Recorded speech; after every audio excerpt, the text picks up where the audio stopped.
அஸ்ஸலாமு அலைக்கும். Welcome back to days with Foumi. இன்றைக்கி என்ன ரெசிபி பார்க்க போகிறோம்? ஒரு சத்தான வரகரிசி வச்சு பொங்கல் ரெசிபி தான் பார்க்க போகிறோம். வீடியோக்குள்ளே போகிறதுக்கு முன்னாடி நம்ம சேனலை கண்டிப்பாக சப்ஸ்கிரைப் பண்ணி வச்சுக்கோங்க. அப்போ தான் நான் போகிற வீடியோ உங்களுக்கு நோட்டிஃபிகேஷனோட வரும். இப்போ வாங்க வீடியோக்குள்ளே போகலாம்.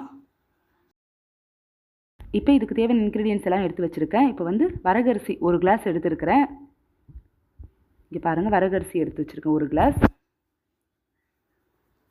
இப்போ இதை வந்து நம்ம ஒரு பவுலில் சேர்த்துடலாம்.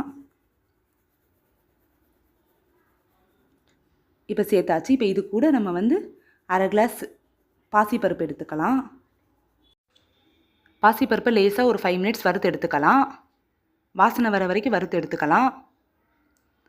இப்போ லேசாக வறுத்து எடுத்தாச்சு. இப்போ இது கூட நம்ம வந்து சேர்த்துக்கலாம். சேர்த்துட்டு நல்லா மிக்ஸ் பண்ணி விட்டுட்டு ஒரு 4-5 தடவை வாஷ் பண்ணிடலாம் அதை. ஏன்னா வரகரிசியில் வந்து கொஞ்சம் அழுக்கு வரும். அதனால் வந்து நீங்கள் வாஷ் பண்ணிவிட்டு ஒரு 1/2 hour ஊற வச்சுக்கலாம்.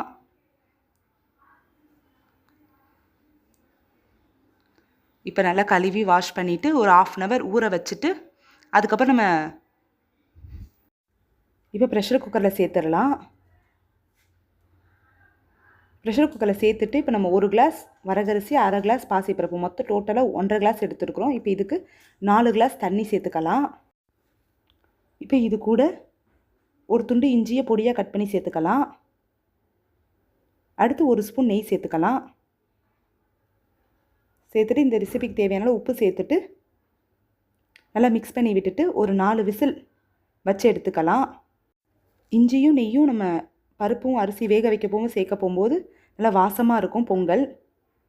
கண்டிப்பாக அது மாதிரி ட்ரை பண்ணி பாருங்கள். இப்போ பாருங்கள், நல்லா வெந்துருச்சு. இப்போ அரிசி பருப்பும் நல்லா வெந்துருச்சு. இப்போ நல்லா மிக்ஸ் பண்ணி விட்டுட்டு இப்போ இதுக்கு ஒரு தாளிப்பு கொடுத்துடலாம். இப்போ கடாயை நல்லா ஹீட் பண்ண வச்சுருக்கேன். இப்போ கடாயில் தேவையான அளவு நெய் சேர்த்துருக்குறேன். ஒரு குழிக்கரண்டி சேர்த்துருக்கேன் நெய். 1 ஸ்பூன் மிளகு, 1 ஸ்பூன் சீரகம், ஒரு துண்டு இஞ்சியை பொடியாக கட் பண்ணி சேர்த்துருக்கேன். ஒரு பச்சை மிளகாவை பொடியாக கட் பண்ணி சேர்த்துருக்கேன். அது கூட ஒரு 10-15 முந்திரி சேர்த்துட்டு ஒரு கொத்து கருவேப்பிலையை சேர்த்துட்டு நல்லா வறுத்து எடுத்துக்கலாம்.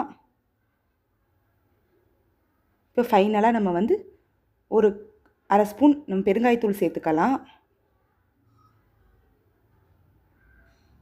சேர்த்துட்டு நல்லா வறுத்துட்டு இப்போ நம்ம இந்த பொங்கலோடு சேர்த்துடலாம். இப்போ பொங்கலோடு சேர்த்தாச்சு. பாருங்கள், சேர்த்துட்டு இப்போ இந்த டைமில் நம்ம கரெக்டாக உப்புலாம் கரெக்டாக இருக்கான்னு செக் பண்ணிவிட்டு உப்பு பத்தலைன்னா இன்னும் கொஞ்சம் உப்பு சேர்த்துட்டு நல்லா மிக்ஸ் பண்ணி விட்டுக்கலாம். சூப்பராக அவ்வளோ டேஸ்ட்டாக இருக்குது. கண்டிப்பாக ட்ரை பண்ணி பாருங்கள். வரகரிசி பொங்கல் அவ்வளோ சத்துக்கள் இருக்குது இதில். இப்போ இந்த வீடியோ பிடிச்சிருந்துச்சுன்னா லைக் பண்ணுங்கள், ஷேர் பண்ணுங்கள், சப்ஸ்கிரைப் பண்ணுங்கள். பக்கத்தில் இருக்க பெல் ஐக்கானையும் கிளிக் பண்ணி வச்சுக்கோங்க. அப்போ தான் நான் போகிற வீடியோ நோட்டிஃபிகேஷனோட உங்களுக்கு வரும். இந்த வீடியோ பிடிச்சி லைக் பண்ணுங்கள். அஸ்ஸலாமு அலைக்கும்.